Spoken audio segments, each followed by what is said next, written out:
जय हिंद दोस्तों, स्वागत है आप सबका आपके अपने YouTube channel ex serviceman guide में। दोस्तों, IBPS क्लर्क 2025-26 का नोटिफिकेशन फाइनली आपके सामने आ चुका है। दोस्तों, इस नोटिफिकेशन के आने के बाद हमें हमारे टेलीग्राम चैनल्स व ईमेल के माध्यम से बहुत सारी क्वेरीज प्राप्त हुई थी कि इस बार बहुत सारा कुछ चेंज इन्होंने किया हुआ है। तो मैं आप लोगों को बताना चाहता हूँ कि आप लोगों ने अभी तक का मैंने इससे अपने सभी सब्सक्राइबर्स को कहा था कि फॉर्म फिलअप मत करिएगा, कुछ आप टाइम का वेट करिए, कुछ क्लैरिटी आने दीजिए, फिर आप आगे बढ़िएगा। तो मैं डिटेल एक नोटिफिकेशन के साथ आपके सामने आया हूँ। नोटिफिकेशन बहुत ही महत्वपूर्ण होने जा रहा है, ना सिर्फ एक्स सर्विसमैन के लिए बल्कि उन सभी अभ्यर्थियों के लिए जो इस बार IBPS क्लर्क का एग्जामिनेशन देने जा रहे हैं। एग्जाम पैटर्न में इस बार चेंज हुआ है। ओल्ड एग्जाम पैटर्न में 190 क्वेश्चंस रहा करते थे, जो कि अब घट करके 155 क्वेश्चंस रह गए हैं। दोस्तों, टाइमिंग में चेंज हुआ है, जो कि पहले आपका अराउंड 160 यानी कि 2 घंटे 40 मिनट का पेपर हुआ करता था पूरा। हम बात कर रहे हैं IBPS क्लर्क्स मेंस की, वो घट करके अब मात्र 2 घंटे 120 मिनट का रह गया है। हालांकि IBPS क्लर्क में के जो आपका प्रीलिम्स का एग्जामिनेशन होगा उसमें कोई भी चेंज नहीं है। ये चेंजेस सारे मेंस एग्जामिनेशन को लेकर के किए गए हैं। इसके रिगार्डिंग क्या डिटेल स्ट्रेटजी आपकी रहने वाली है, कैसे आपको अप्रोच करना है, ये मैं आपको बताऊंगा। आप इस वीडियो के अंत तक जरूर बने रहिए, सारे के सारे डाउट्स आपके क्लियर हो जाएंगे। थोड़ा सा विस्तृत वीडियो रहेगा और आपसे अनुरोध है कि बिना स्किप किए इसको लास्ट तक का देखें और दोस्तों के साथ साझा करें। दोस्तों, जो मैं बात कर रहा हूँ चेंजेस की, मैं आपको ले चलता हूँ यहाँ पर साइड पे। पहले क्या हुआ करता था दोस्तों, जैसे कि आपको पता है, जो लोग पहले एग्जाम दे रखे हैं उनको पता होगा कि पहले 2 घंटे 40 मिनट का पेपर हुआ करता था और अराउंड 190 क्वेश्चंस पूछे जाते थे, जो कि घट करके मात्र 155 क्वेश्चंस रह गए हैं। और ऐसा नहीं है कि ये जो चेंज हुआ है ये आपके टोटल सभी सब्जेक्ट्स के लिए सिमिलर पैटर्न में हुआ है, इसका चेंजेस हैं। जैसे कि अगर आपको मैं थोड़ा सा कंपेयर करूँ यहाँ पे, आपका देखिए जो क्वेश्चंस तो मैं आपसे कह रहा हूँ कि कम हुए हैं पहले से, पर अगर टाइमिंग की बात करेंगे, टोटल मार्क्स की बात करेंगे, टोटल मार्क्स आपके 200 पहले भी हुआ करते थे, अब भी जो मेंस के टोटल मार्क्स हैं वो 200 ही रहेंगे। मीन्स आपको out of 200 marks he qualify करना होगा। टोटल टाइम जो कि पहले से 40 मिनट्स कम होकर 120 मिनट्स रह गया है, ये बड़ा क्रूशियल है। और अगर इस हिसाब से हम एनालिसिस करें तो एवरेज टाइम पर क्वेश्चंस जो कि 0.84 मिनट मिला करता था 2024 या उससे पहले जितने भी एग्जाम्स दिया है, आपको एक मिनट में अराउंड 0.84 क्वेश्चन करते थे अगर आप, तो आपके 200 मार्क्स जो है पूरे के पूरे कवर हो जाते थे। वो घट करके अब 0.77 मिनट्स रह गया है। जैसा कि मैंने आपको बताया दोस्तों कि अक्रॉस ऑल द सब्जेक्ट्स ये चेंज सेम पैटर्न में नहीं हुए हैं। इंग्लिश में कोई भी चेंज नहीं है, 35 मिनट्स पहले मिला करते थे, अब भी मिल रहे हैं, 40 क्वेश्चन थे वो अब भी हैं, ठीक है। और अगर आप बात करेंगे तो जीए में ड्रास्टिकल चेंज हुआ है। जीए का देखिए क्या हुआ, टाइमिंग आपकी 35 मिनट से 20 मिनट्स कर दी गई है। इसके बारे में हम आगे पूरे विस्तार से बात करेंगे। और क्वांट में जैसे कि आप देख पा रहे होंगे यहाँ पे, अभी आपको 35 क्वेश्चंस करने हैं, वो भी 50 मिनट्स में, राइट। जिसके के लिए पहले आपको 50 क्वेश्चंस के लिए 45 मार्क्स के मिला करते थे। अराउंड 15 मिनट्स का यहाँ पे टाइम की ड्यूरेशन में कमी की गई है। इसके बारे में हम आगे विस्तार से बात करने वाले हैं। दोस्तों, ये है आपका common recruitment process for customer service associate, CSA करके भी आजकल आ रहा है, आजकल क्लैरिफाई करके नहीं आता ये, ऑफ पार्टिसिपेटिंग बैंक्स। मैं आपको बताना चाहूँगा इस बार की जो वैकेंसीज है सबसे पहले वो काफ़ी बढ़ करके आई हैं। अराउंड जैसे पहले हम कहते हैं कि जो वैकेंसीज रहा करती थी 5-6 हज़ार के आसपास देखने को मिलती थी, जो कि फाइनल वैकेंसी हालांकि बढ़ के 10,000 हो जाती थी। इस बार स्टार्टिंग में ही 277 वैकेंसीज है, जो कि 67.5% का इसमें इजाफा हुआ है, जो कि बहुत इंपॉर्टेंट है। दोस्तों, मैं आप लोगों से कहूँगा इस बार आपके चांसेस, जिन लोगों का एग्जामिनेशन अब तक का क्रैक नहीं हो पाया है किसी ना किसी वजह से, बहुत ब्राइट हैं। दोस्तों, ऑनलाइन रजिस्ट्रेशन स्टार्ट हो गए हैं इसके 1 अगस्त से, जो कि 21 अगस्त तक का चलेंगे। पेमेंट और एप्लीकेशन फीस देने का डेट सेम रहता है। कंडक्ट ऑफ जो आपका PET होगा वो सितंबर 25 में कराया जाएगा और जो अपना ऑनलाइन एग्जामिनेशन है वो अक्टूबर 25 में प्रस्तावित है, जिसका कि मेंस एग्जामिनेशन नवंबर 2025 में होगा। और प्रोविजनल अलॉटमेंट जैसे कि मार्च 26 इस बार दिखा रहे हैं, जनरली ये 1 अप्रैल को रिजल्ट इसका आता है, 1 अप्रैल को आपको रिजल्ट देखने को मिलता है। तो आपके पास वक्त अभी बहुत ज़्यादा नहीं है, फिर भी आप अभी से तैयारी शुरू करेंगे तो आप इसमें अच्छे ग्लोरियस मार्क्स के साथ पास हो सकते हैं। दोस्तों, मैं यहाँ पे सारे इंपॉर्टेंट चीज़ कवर करने जा रहा हूँ। हाँ, उससे पहले मैं आपको एक चीज़ बताना चाहूँगा, जो हमारे टेलीग्राम चैनल से लोग जुड़े नहीं हुए हों, टेलीग्राम चैनल से काइंडली ज्वाइन हो जाएँ। आप किसी भी कम्युनिटी को बिलोंग करते हों, ये आपके लिए बहुत इंपॉर्टेंट होने जा रहा है। दोस्तों, मैं इसलिए कहूँगा यहाँ पे, देखिए अभी हमको, जैसे मैं आपको छोटा सा एग्जांपल देता हूँ।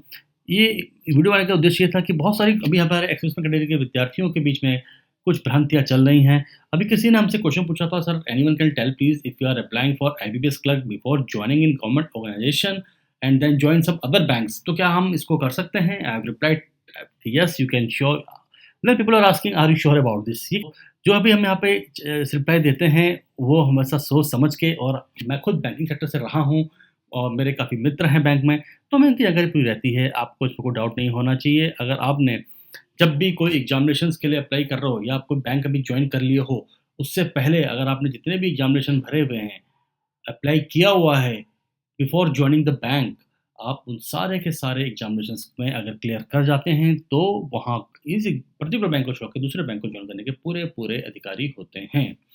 दोस्तों, ऐसे ही बहुत सारे क्वेश्चंस में आते रहते हैं। जैसे मैं आपको देखिए जो हमें बहुत सारी क्वेरी प्राप्त होती है, जो हमारा चैनल है एक्सेसमेंट गाइड, उस चैनल के थ्रू प्राप्त होती हैं। एक क्वेश्चन प्राप्त हुआ था हमें कि sir good morning sir, for information LPT में आउट करते हैं क्या? ये टाइम देते हैं? ये क्वेश्चन बहुत बार लोगों ने इस बार पूछा है, और जब मैंने नोटिफिकेशन के गो थ्रू किया तो मुझे इस बार कुछ चेंज देखने को मिला है। इस बार एलपीटी को लोग एलएलपीटी कह रहे हैं। देखिए लोकल लैंग्वेज प्रोफेशनल टेस्ट नाम इस बार उन्होंने चेंज कर दिया, और अंदर जब मैं गया हूँ तो मुझे पता चला है कि इसमें कुछ चेंज इस बार हुआ है। This time they are clearly mention regarding that you have disqualified from the process if you fail in the LLPT. ये मैं आपको आगे बताने जा रहा हूँ। दोस्तों देखिए जो चैनल है इसमें बहुत सारे एक्सेस पहले से जुड़े हैं, मैंने बताया आपको, और यहाँ पर लोग बहुत सारे अपने जो हमारे स्पेशली जो बंदे एक्सप्रेसमैन हैं या जो कोई एकदम न्यू बंदा है जो कि 18 साल 19 साल या ग्रेजुएशन के बाद फर्स्ट टाइम अपना कोई बैंकिंग एग्जामिनेशन दे रहा है, बहुत सारे डाउट्स उसके होते हैं। जैसे कंप्यूटर सर्टिफिकेशन के बारे में लोगों ने पूछा था, तो क्या हमारे यहाँ पे जो हमारे एडमिन है इसी चैनल के दूसरे, उन्होंने यहाँ पे रिप्लाई दिया था कि आपको अड्डा और दूसरे प्लेटफॉर्म में भी ये सर्टिफिकेट अवेलेबल है। सर्टिफिकेट वो बेसिक टाइप का होता है, आपने कोई भी कोर्स किया हुआ है तो आप उसके लिए 100% विदाउट एनी सर्टिफिकेट आप जा सकते हैं। कोई आपसे पूछता नहीं है कि किस साल का सर्टिफिकेट है। मैंने खुद जब एग्जाम दिया था तो मेरे पास 2010 का सर्टिफिकेट रखा था, और मैं 22 या 23 में एग्जाम क्लियर किया था, तो उस टाइम वही सर्टिफिकेट चल गया था। ठीक है। एक तबरेज जी ने क्वेश्चन पूछा था, how many dependents of expansion killed in action और civil disabled can avail this quota? तो दोस्तों इसमें कहीं भी ऐसा कोई मापदंड नहीं है। Any number of dependent, but they should come under the cover under the definition of the dependent of exercisement killed in the action are qualified for this quota, can avail this quota। दोस्तों यहाँ पे मैं ही नहीं बहुत सारे और veteran जुड़े हुए हैं जो आपकी हर टाइप की क्वेरी को सॉल्व करने के लिए हमसे तत्पर रहते हैं। आपसे मेरा आग्रह है, आपकी कम्युनिटी के बाकी भाइयों को, बाकी दोस्तों को भी इस चैनल की रीच तक पहुंचाइए, ताकि उन सभी लोगों को एक अच्छा मोटिवेशन मिल सके, सही मार्गदर्शन मिल सके। अब हम आगे शुरू करते हैं अपने वीडियो। दोस्तों जो इंपॉर्टेंट चीज़ें हैं मैं इसमें आपको छोड़ने वाला नहीं हूँ, और जो नॉर्मल चीज़ है उसको आप खुद गो थ्रू के पढ़ सकते हैं। तो हम अब आगे बढ़ते हैं। देखिए इस बार जो चेंज देखने को मिला है, बाकी तो स्केल ऑफ पे वगैरह सब जरूरत नहीं है आपको जाने की। जो दूसरी सबसे महत्वपूर्ण चेंज इस बार हुआ है मैं आपको बताना चाहता हूँ। देखिए सबसे बड़ा रहता है आपका डेफिनेशन ऑफ ईएसएम। ईएसएम का डेफिनेशन मैं बार बार बताते आ रहा हूँ आप लोगों को कि जो आपका गवर्नमेंट का डीओपीटी जो लेटर नंबर है 36034/5/85, और जिसका डेट था 27 अक्टूबर 1986, वही इस बार भी एलिजिबल है। हालांकि डिसेबल एक्सर्विसमैन डीएसएम मेरे चैनल में ऑलरेडी वीडियोस पड़ी हुई हैं। सबसे पहले मैंने चीज़ें आपके सामने लेकर के आया था लास्ट के 2 सालों में कि डीएसएम की डेफिनेशन चेंज हो गई है। Disabled in operation against the enemy और in disturb area, it is clearly mentioned here in the notification. आप बाबा क्वेश्चन पूछते हैं, कोई बात नहीं, आप लोग बहुत से नए हैं, आपको पता नहीं है। पहले इसमें एग्रीवेटेड ड्यू टू सर्विस या एट्रीब्यूटेड टू द सर्विस वाली टर्म्स रहा करती थी, जो कि पिछले 2 सालों से हटा दी गई हैं। फिर भी अगर आपको कोई डाउट हो अपने कैटेगरी के बारे में, आप मुझे पर्सनली टेलीग्राम या ईमेल हमें कर सकते हैं exservicemanguide@gmail.com पे। ठीक है दोस्तों, ओके। अब आगे बढ़ते हैं। जो सबसे एक बेसिक डाउट रहता है रिगार्डिंग द परफॉर्मा कैंडिडेट्स, हमारे जो एक्स सर्विसमैन सोसाइटी के हैं या फिर जो एक्स सर्विसमैन होने वाले हैं आने वाले 1-2 सालों में, उनके लिए बहुत ही इंपॉर्टेंट चीज़ है ये। देख लीजिए, candidates who are release from retire from the forces are required to submit proforma A. But ये सिर्फ मैं बार बार कहता हूँ उन्हीं लोगों के लिए एप्लीकेबल होता है जिनके पास डिस्चार्ज सर्टिफिकेट या बुकलेट नहीं है। जिसके पास डिस्चार्ज बुक है उसको इसकी बिल्कुल भी जरूरत नहीं है। ठीक है। हाँ, जो लोग अभी सर्विंग हैं उन लोगों को परफॉर्मा बी एक होता है, वो देना पड़ता है, जिसमें कि कंपोनेंट अथॉरिटी जो कि आपके एओसी होते हैं एयरफोर्स में, और आपके बाकी आई थिंक सीओ या फिर ऑफिसर आपका जो बटालियन को लीड करता है, वो उनका एक अथॉरिटी होता है कॉम्पिटेंट, जो कि साइन करके उसको देता है। और इस बार के लिए आपको डेट ध्यान रख लीजिएगा। ठीक है। डिक्लेरेशन दिया जाएगा उसमें कि आप जिसकी अभी 1 साल सर्विस बची है तो वो 20/8/26 तक का पूरी हो जानी चाहिए। ओनली जिनका स्पेसिफिक पीरियड ऑफ एंगेजमेंट 20/8/2026 से पहले पूरा हो रहा है वही इस बार को फॉर्म भरने के लिए एलिजिबल हैं। Specially this point is very important for the serving defence forces personal. बहुत सवाल आते हैं इसके दोस्तों, मैं बार बताता हूँ, आप वीडियो को पूरे ढंग से देखते नहीं है। इसको आप देखिए, इसमें क्लियरली मेंशन किया हुआ है, राइट। फिर भी किसी का कुछ पर्टिकुलर डाउट है मुझे भेज सकता है। ओके। कुछ ऐसे हमारे इसमें तबके में लोग आते हैं जिन लोगों का कि इनिशियल पीरियड ऑफ एंगेजमेंट पूरा हो चुका होता है, बट वो किसी स्पेसिफिक पीरियड के लिए उनका असाइनमेंट बढ़ा दिया जाता है, तो उनको परफॉर्मर डी के थ्रू अप्लाई करना होता है, उसको भी भर के देना होता है eight a time of document verification. ये परफॉर्मर कैसा होता है मैं आपको लास्ट में दिखा दूंगा, राइट। अब आगे बढ़ते हैं एक महत्वपूर्ण चेंज की तरफ, डिग्री ग्रेजुएशन। देखो डिग्री का एक डाउट आता है लोगों के पास कि डिग्री क्या चलता है। आपको सिंपली अगर आप प्लेन ग्रेजुएट हैं तो भी आप इसके लिए एलिजिबल हैं, राइट। बट ये क्वालिफिकेशन 21/8/25 से पहले आपके प्राप्त कर ली हो। और सबसे इंपॉर्टेंट चीज, जिनके पास कोई भी डिग्री क्वालिफिकेशन नहीं है बट वो मैट्रिकुलेट है, 10th किया हुआ है और वो किसी भी आर्म फोर्सेस में 15 साल तक का सर्विस कर चुके हैं, तो उनसे आर्मी से एक स्पेशल सर्टिफिकेट ऑफ एजुकेशन मिलता है जो कि 110% मान्य है किसी भी बैंक को ज्वाइन करने के लिए। ठीक है दोस्तों, कोई इसमें डाउट मत रखिए, आप एलिजिबल हैं। ओके, इस बार जो एक चीज फर्दर देखने को मिला है वो है कैडेट हिस्ट्री के बारे में। कैडेट हिस्ट्री का इतना एलिशुएटरी यहाँ पे कभी भी ये लोग इसको लिख के नहीं देते थे, बट इस बार क्लियरली लिखा हुआ है कि you have to maintain healthy credit history at a time joining the participating banks. ये बैंक्स में कैडेट स्कोर चेक करना स्ट्रिक्ट से स्ट्रिक्ट होते जा रहा है, सिविल स्कोर का आप ध्यान रखिएगा, ठीक है दोस्तों। हम बात करते हैं सबसे इंपॉर्टेंट टॉपिक पे, जब एग्जाम का जो पैटर्न चेंज इस बार हुआ है। देखिए प्रीलिमिनरी एग्जामिनेशन में क्वेश्चंस आपके बिल्कुल भी पैटर्न सेम है, कुछ भी चेंज नहीं है। बहुत सारी भ्रांतियां लोगों के लोग पे बहुत मैसेज मेरे पास आए हैं कि सर इस बार हम कैसे तैयारी करें प्री की। प्री जैसा पहले चलता आ रहा था वैसा ही है। English language 30 question 30 minute, numerical ability 35 question 35 marks 20 minute, reasoning ability 35 questions 35 marks 20 minutes, total line पर allotted 60 minutes, maximum marks 100 minutes, number of questions 100 minutes. कोई भी चेंज नहीं है। हालांकि आपको हर एक सब्जेक्ट में एक कट ऑफ जो है सेक्शन वाइज वो मेंटेन करनी होगी, राइट। जो सारा तबादला हुआ है दोस्तों वो हुआ है आपका मेंस एग्जामिनेशन के जो टेस्ट है उसमें। अब देखिए मेंस एग्जामिनेशन में इस बार क्लियरली बिल्कुल मेंशन किया हुआ है, जनरल अवेयरनेस, नंबर ऑफ जो सब्जेक्ट्स हैं वो सेम है, मीडियम एग्जामिनेशन सही है, नंबर ऑफ क्वेश्चंस में चेंज हुआ है एंड टाइम अलोटेड जो हुआ है उसमें चेंज हुआ है। मैक्सिमम जो मार्क्स लोकेटेड है वो फिर भी सेम है, 200 मार्क्स ही हैं, बट नंबर ऑफ क्वेश्चंस जो पहले 190 रहा करते थे वो हो गए 155। क्या चेंज हुआ है? जीए नंबर क्वेश्चंस 40, पहले हुआ करते थे 50। इसमें जो टाइम अलॉटेड है 20 मिनट्स है, वो पहले हुआ करता था 35, 15 मिनट्स का यहाँ पे कटौती की गई है। जीए कोई फर्क पड़ता नहीं, लोग जनरली पूरा कर लेते थे, बट एसेसमेंट को थोड़ा सा टाइम लगता था करने के लिए, उनको रिवाइज करना 40 प्लस की एज में थोड़ा सा डिफिकल्ट होता था, तो थोड़ा सा आप इसको और ध्यान दीजिए जीए में अपना, अभी से तैयारी शुरू कर दीजिए, राइट। हम बात करते हैं अगर इंग्लिश की, तो 40 क्वेश्चंस इस बार रहेंगे जो कि मैक्सिमम 40 हैं और टाइम 35 मिनट्स है। इसमें इस पर्टिकुलर सब्जेक्ट में ओनली इंग्लिश को छोड़ दें तो इसमें कोई भी चेंज नहीं हुआ है। इसके अलावा सारे सब्जेक्ट्स के नंबर ऑफ क्वेश्चंस या टाइम क्वेश्चन में चेंज हुआ है, इंग्लिश को छोड़ करके। इंग्लिश में पहले वैसा हुआ करता था, अब भी ऐसा ही है, ठीक है, कोई चीज़ नहीं है। Now comes the reasoning ability और कंप्यूटर जो उसमें रहता है, कंप्यूटर में ज़्यादा कुछ होता नहीं है। तो रीजनिंग एबिलिटी के नंबर ऑफ क्वेश्चंस अभी 40 कर दिए गए हैं जो कि पहले 50 रहा करते थे, और इसमें मार्क्स पहले भी 60 था, अब भी 60 एलोकेटेड है। टाइम एलोकेटेड 35 हो गया है, 10 मिनट कम कर दिया गया है, पहले 45 मिनट्स हुआ करता था। तो आपको इस बार नंबर ऑफ जैसा होता है ना कि 1-2 मार्क्स के क्वेश्चन या 1.5 मार्क्स के क्वेश्चन को देखने को मिल सकते हैं, नहीं मिलेंगे ही, ठीक है, क्योंकि नंबर ऑफ क्वेश्चन कम कर दिए गए हैं, राइट। सबसे बड़ा चेंज इसमें हुआ है, अगर हम फाइनेंशियल अवेयरनेस के बाद बात करें, जीए के बाद बात करें, तो क्वांट में नंबर ऑफ क्वेश्चंस 35 कर दिए गए हैं जो कि ड्रास्टिकली रिड्यूस किए गए हैं। पहले 50 क्वेश्चंस का पेपर हुआ करता था, राइट, और 50 क्वेश्चंस के लिए आपको 45 मिनट्स मिलते थे, राइट। 15 मिनट अभी इन्होंने कम कर दिए, आपको मिलेंगे 30 मिनट्स, एंड आपको क्वेश्चन नंबर क्वेश्चन भी कम कर दिए 35 क्वेश्चंस। तो देखा जाए तो ये आपके लिए फायदेमंद भी हो सकता है क्योंकि क्वेश्चंस भी कम हुए हैं, उसी के एवरेज उसी के समानुपात में टाइम भी कम किया गया है। हाँ, यहाँ पे आपको कुछ बड़े means number of 2 marks 1.5 marks ऐसे क्वेश्चन देखने को मिल सकते हैं। तो आपको देखिए इसके बारे में मैं स्पेशली आप कैसे अप्रोच करना है एग्जामिनेशन को, इसके बारे में मैं वीडियो बनाऊंगा। फिलहाल आपको बहुत ज़्यादा हाई तो बनाने की जरूरत नहीं है। मैं आपसे गुजारिश करूंगा कि जीए की तैयारी आप शुरू कर दीजिए। जीए कैसे पढ़ना है, क्या करना है, मेरे चैनल में बहुत सारे वीडियो पहले से पड़े हुए हैं। फिर भी आप लोग अगर दरख्वास्त करेंगे तो मैं इसके बारे में एक आपको स्ट्रेटजी बना के बताने वाला हूँ बहुत जल्दी। ज़्यादा घबराने की जरूरत दोस्तों इसमें नहीं है, राइट। सीटिंग टाइम हमारा कम हो जाएगा, 1-2 मिनट्स के हमको बैठना पड़ेगा एग्जामिनेशन हॉल में, जो कि अच्छी बात है, वरना 1-1 मिनट उस टाइम बड़ा इंपॉर्टेंट होता है दोस्तों।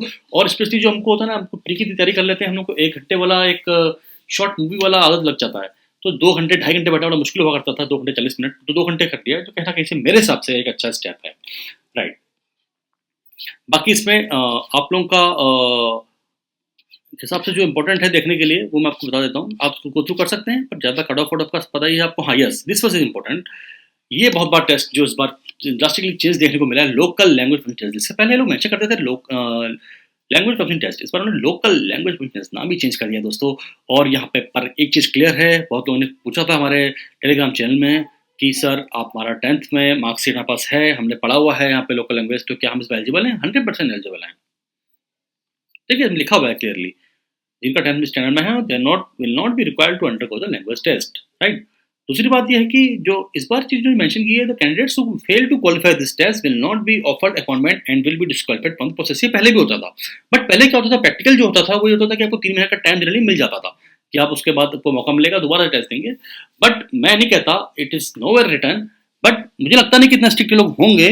पर however the ministry of finance थोड़ा सा इस बार ज़्यादा इस पे जोर दे रही है। बहुत सारे केसेस हमने खुद देखे हैं, हम कुछ बैंकिंग इंडस्ट्री में हैं, कि लैंग्वेज के रिगार्डिंग बहुत सारे इस पर्टिकुलर ईयर में बहुत सारे मीडिया में भी चीज़ सामने आई थी कि कितने वो लोग इसको स्ट्रिक्टली ले रहे हैं। तो मैं आपसे फिर गुजारिश करूंगा to be on the safer side. अगर आपको उस पर्टिकुलर स्टेट की लैंग्वेज अच्छी तरह आती है तो ही आप आउट करें, otherwise it will be very difficult for you to survive in that particular state without knowing the knowledge of this that particular state. ठीक है, अगर आप महाराष्ट्र से भर रहे हैं तो मराठी आपको आना चाहिए। आप देख रहे हैं आजकल क्या क्या चल रहा है, तमिलनाडु से आप स्पेशली हैं तो आपको तमिल आना चाहिए।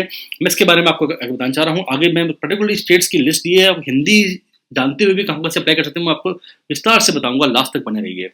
अब हम आगे बढ़ते हैं दोस्तों। ओके, ये सब हो गया था हमारा, ये सब कुछ का नहीं है आपका, जो इंपॉर्टेंट है हम चलते हैं सीधे उस पॉइंट पे। यस, ये आप देख लीजिएगा अपने स्टेट की आपसे वैकेंसी मैंने बताया था आपको, इस बार वैकेंसी में 67.5% का इजाफा हुआ है। Around 10,277 vacancy across the states, काफी हुई वैकेंसी है। पहले हमेशा 5-6 हज़ार वैकेंसी निकला करती थी, हालांकि बाद में बढ़ करके 8-9 हज़ार हो जाया करती थी। इस बार फाइनली बनेंगी या नहीं बनेंगी मैं नहीं कह सकता, पर अभी जो वैकेंसी है तो कंफर्म है कि काफी ज्यादा वैकेंसीज आपको इस बार देखने को मिल रही है, right. What I was talking about you is that this LPT के बारे में बहुत सारी क्वेरीज आ रही हैं। मैं इस स्टेट में यहाँ से भर सकता हूँ नहीं भर सकता हूँ दोस्तों, ये लिस्ट है, इसको आप आराम से देख लीजिए। आपके स्टेट यहाँ पे दिया गया है और आपका लैंग्वेज दिया गया है। ये आईबीपीएस का एनएचआर थर्ड के हिसाब से जो एकदम 100% श्योर लिस्ट है कि आपको इस लिस्ट के हिसाब से ही अपने आप को प्रिपेयर करना है। आपको स्टेट वाइज ये लोकल लैंग्वेज आनी ही आनी चाहिए। कुछ चीज़ मान चाहूँगा, लोगों को डाउट रहता है, लोग मेरे चैनल पूछते हैं मध्य प्रदेश से आप हिंदी से अप्लाई कर सकते हैं, इसमें कोई डाउट नहीं है, राइट। अगर आप बिहार से बिलोंग करते हैं दोस्तों तो भी आप हिंदी अगर आपको आती है तो आप अप्लाई कर सकते हैं। आपको मगधी, बिहार और भोजपुरी ऐसा कुछ आना कोई बहुत मैंडेटरी नहीं है। चंडीगढ़ और पंजाब, इन दो चंडीगढ़ की बात करते हैं, हिंदी पंजाबी आनी चाहिए, ठीक है, हिंदी से काम चल जाएगा। छत्तीसगढ़ अगेन हिंदी से काम चल जाएगा, जो बहुत लोगों को पता नहीं होता है, राइट। पंजाब का मतलब पंजाबी नहीं होता दोस्तों, हिंदी वहाँ पे मान्य है, राइट। एंड अगेन राजस्थानी का जरूरत नहीं है, हिंदी वहाँ पे मान्य है। हरियाणा में हरियाणवी का जरूरत नहीं है, हिंदी ऑब्लिक पंजाबी चलेगा। हिमाचल प्रदेश में हिंदी चलेगा, उत्तराखंड में हिंदी चलेगा, जम्मू कश्मीर में उर्दू या हिंदी चलेगा। हाँ, बट अगर आप लद्दाख की बात करेंगे तो आपको उर्दू, लद्दाखी या फिर बोधी की जो लैंग्वेज है, लोकल लैंग्वेज, वो आना चाहिए।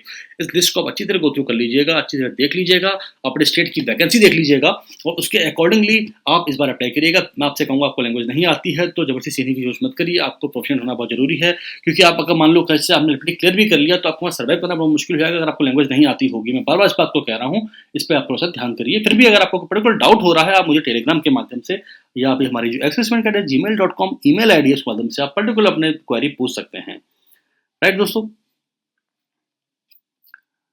Now comes the another important thing that is regarding the, ये सब आपको देखो कैसे कौन सी फोटोग्राफ होनी चाहिए, कितना होना चाहिए, सब फॉर्म में लिखा आता है। आप सब पढ़े लिखे हैं, आप सबको ये जानकारी है, आप आराम से कर लेंगे, कोई इशू ज़्यादा नहीं है। सबसे इंपॉर्टेंट चीज़ आती है परफॉर्मा की।